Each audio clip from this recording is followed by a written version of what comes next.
එපා. මගේ දරුවට ඉන්න දෙන්න. ඒ වුණත් ලියුතුමාණනි පරම්පරා ගණනාවක්ම අපි යක්ෂයන්ට විරුද්ධව සටන් කරලා තියෙනවා. ඔයා හිතනවද ඒක යක්ෂයෙක් හින්දා අපි මිනිසුන් අනතුරේ දාන එක හොඳයි කියලා? මම හිතනවා ඔබතුමා අපේ ගමේ අය ගැන හිතලා නුවණැති තීරණයක් ගනී කියලා. එයා ඉන්නේ මේ පැත්තේ.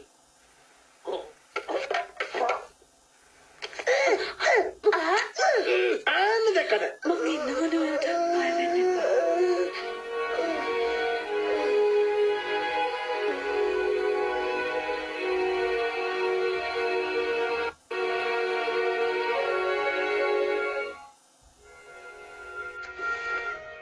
සමාවෙන්න හැමෝටම මගේ පවුල අවාසනාවන්ත පවුල.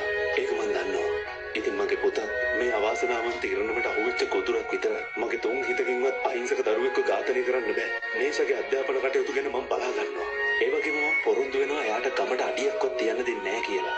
ඔහුගෙන් යම් කරදරයක් හරි සිද්ධ වුණොත් ඔබලාගේ ඕනෑම දඩුවමකට මා යටත් වෙනවා.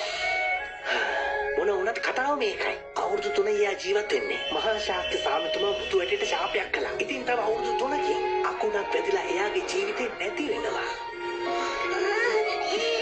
ඒ ශාපේ විඳින්න පුළුවන් කෙනෙක් නෑ. මම සාමිතුමාට ඒක ගැන තේරුම් කරන්න උත්සාහ කරනවා. බය වෙන්න එපා මගේ බිසෝ. මම